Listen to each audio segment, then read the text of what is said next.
There are some things in this world that are more valuable than any dollar amount. Attention. Imagine you're getting in bed for the night.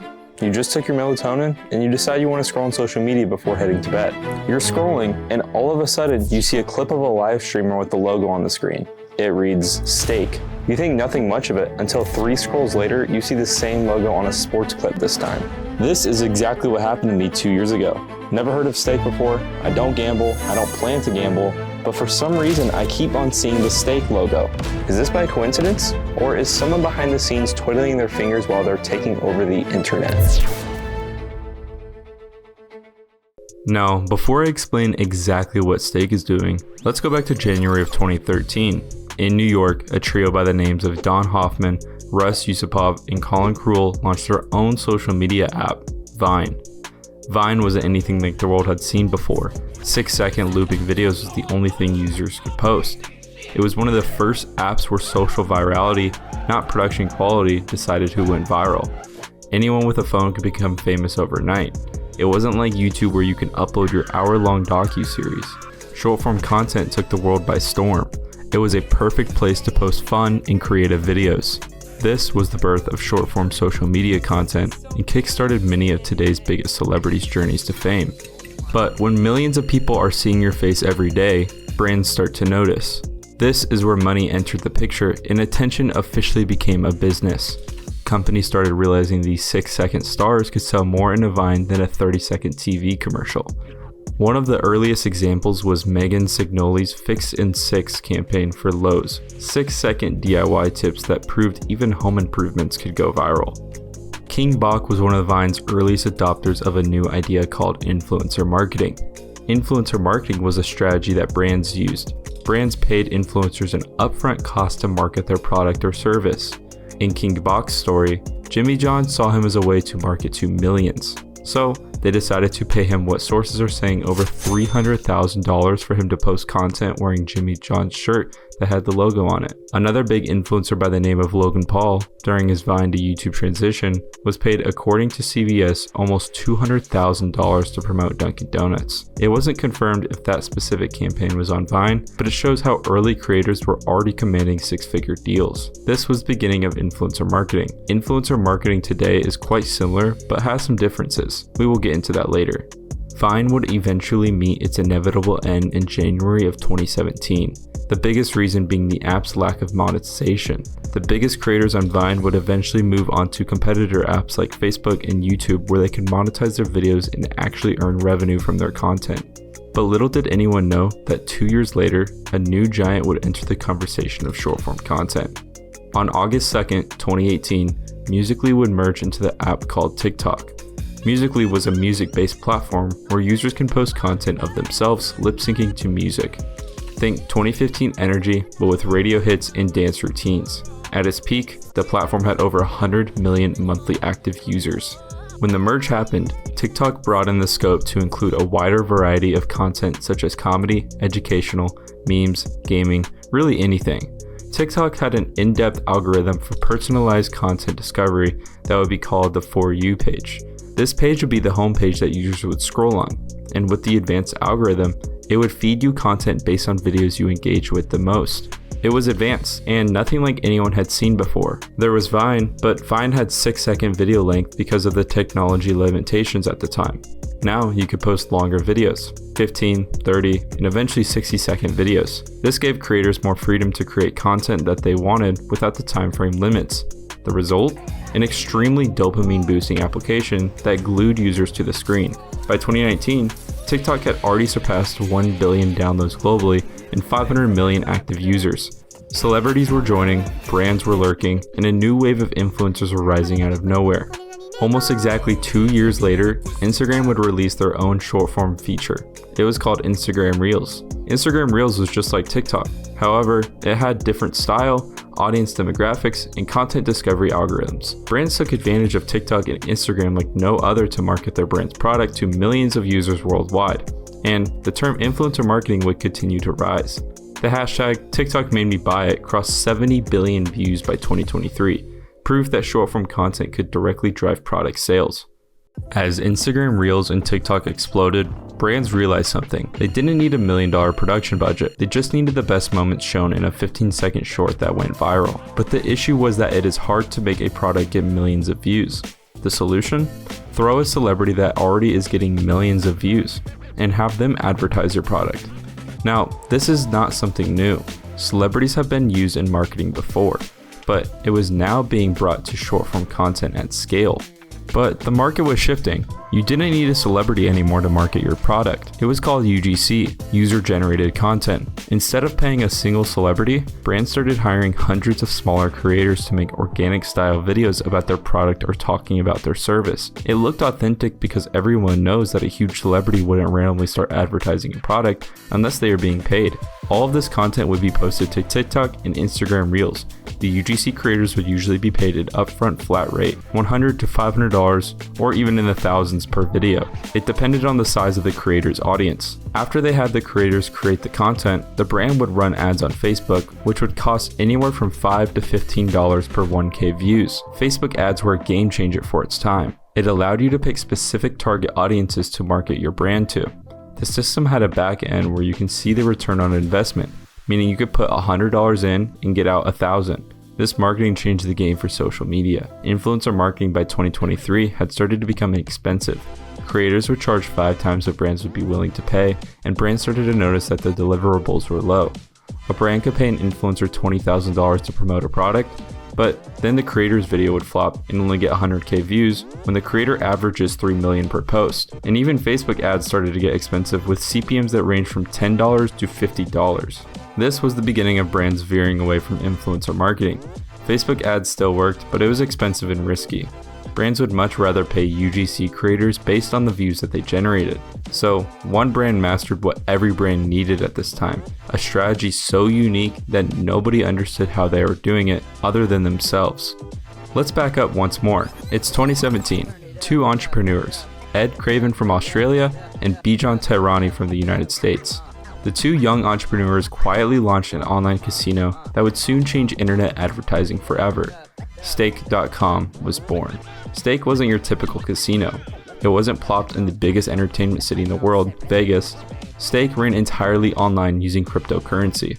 One of the first major casinos built entirely around digital currencies. You could bet instantly and from anywhere in the world. No credit cards, no banks, no middleman. You see, Stake was not the only online casino that was popping up in 2017. A few other notable casinos were much more popular than Stake at the time. Casinos like Roulette and Blitzstar were some of the more notable ones. But Eddie from Stake knew something the other founders didn't. You see, they were too focused on money. But Eddie knew the one thing more valuable: attention. There was a major issue when it came to marketing their casino. You can't legally advertise in most countries, especially on platforms like Google, YouTube, or Instagram. Gambling ads were heavily restricted or outright banned in places like the US or UK and parts of Europe. So Stake and many other casinos had to figure out another way to reach people. They couldn't rely on traditional advertising, so they struck gold. In the early days, Stake focused on the live streaming goldmine. They sponsored Twitch streamers to gamble live on stream using Stake's platform. Live streamers like Trainwrecks TV, Aiden Ross, and XQC were all paid millions of dollars. Viewers would rather watch their favorite creators win or lose in real time. And when a live streamer wins an unfathomable amount of money live on stream with the Stake logo in the corner of the screen, the clips went viral. It influenced a new generation of people to start gambling themselves, specifically on the platform they see their favorite creator using. It was genius, and that subtle exposure was worth more than any billboard. By 2023, Stake was pulling in billions in wagers every year. Forbes reported that Stake processed over $2.6 billion in wagers in 2023, making it one of the largest crypto-based casinos in the world. They sponsored Drake, one of the biggest artists in the world, for a live-streamed gambling partnership called Stake x Drake. Those streams racked up millions and millions of views, blending celebrity culture, streaming, and crypto gambling into one viral spectacle. Stake had effectively turned gambling into something entertaining, but that was only the beginning. Stake was about to discover something even more powerful, more beneficial, and a system that would effectively put their brand on every social media feed. Stake had stumbled into a cash cow, but this cow was the attention cow. They discovered a loophole in the attention economy, one that turned every viral video into an advertisement. Clipping. Clips from live streamers like Aiden Ross, Kai Cenat, and iShowSpeed began popping up all over TikTok and Instagram Reels, but they were not being posted by Steak or the creators themselves. They were being posted by the average Joe, fan pages, meme accounts, and random creators were cutting highlights of streams and reposting them. But each clip had one thing in common: the small glowing Steak logo sitting somewhere on the screen. At first glance, it didn't feel like an ad. It felt like content, a funny moment, a crazy win, a reaction clip. But to anyone scrolling, the exposure was subconscious. Videos that would rack up millions and millions of views would have a subtle Steak logo that would subconsciously advertise to millions of viewers. This was called clipping, a strategy where Steak didn't buy traditional ads. They paid after the results were gathered, a CPM basis. CPM means cost per thousand views. Steak would set a CPM, for example, $1. If a clipper wanted to participate and get paid, they would clip a viral moment from a stream, attach the logo to the clip, and then post it to social media. If the video gets 100,000 views, they would get paid $100. Think of a billboard in 1950. On the side of the road, the brand would only pay based on how many eyes saw it. Billboards were always a gamble. You didn't know how many people would actually look at it, even if there were cars driving by. This is the concept. You only pay once the views are generated. It is simple and extremely effective. Soon, TikTok was flooded. All you had to do was search Aiden Ross, and you would find thousands of videos with Aiden Ross, who at the time was taking the internet by storm. And, of course, the Steak logo would be proudly at the center of the screen. Meme page communities would start to partake and post viral memes with the logo. Steak didn't really care what content had the logo on it. As long as millions of eyes saw their logo, they were happy. So no, this was no coincidence. There was a mastermind behind all of this. And the best part about this was that it bypassed the restrictive ad regulations that were enforced by advertising services. Since payments were handled behind these advertising platforms, it technically was not a paid ad, but rather an organic video that was paid for on a third-party service. By late 2023, their logo had become anticipated when users opened social media. You couldn't scroll for 10 seconds until coming across another video with their logo. Steak had officially mastered the modern formula of virality: turn your audience into your marketing team. Steak just proved that you don't need $1 billion budget to dominate the internet. You just need a system that scales attention, and they cracked the code. So how did they do it? And more importantly, how can you do it for your brand? It comes down to one concept: decentralized marketing. Instead of a single brand posting ads, Steak created an army of creators posting for them. It's pure genius, and any brand today can build their own clipping army. Here's the blueprint. Step 1. Work with a clipping agency.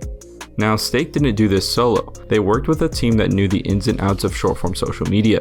A team like myself is the only thing holding you back from dominating on social media. Book a call with the first link below this video to work with our clipping agency that has over 11,000 full-time clippers. We are 1,000% ready to take your brand to the next level. Book that call now.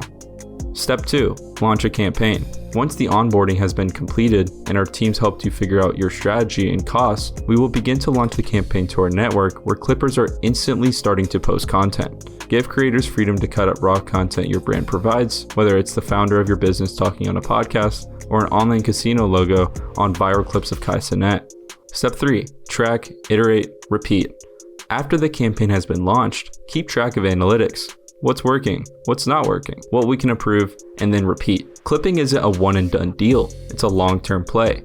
If you can consistently have your logo placed on thousands of videos each month, then it's a no-brainer people will begin to understand who you are. Steak didn't do clipping for 1 month and then become who they are today. They have been doing clipping for close to 2 years now. There's no question why I can't get their logo off my feed. The overall takeaway is that Steak didn't invent this model. They perfected it. They proved that attention isn't something you buy once. It's something you continue to amplify for months on end. And now the same system can work for any brand that needs marketing, which is every single business and brand in the world. So if you understand that attention is more valuable than any dollar amount, then let's start your clipping era. Traditional brands are all doing the same thing: traditional advertising. This is exactly why they never get bigger, increase in revenue, and exactly why they burn out. Traditional advertising is outdated, but if you got into running ads in 2014 when it was the gold mine, then you would call me stupid for not running ads.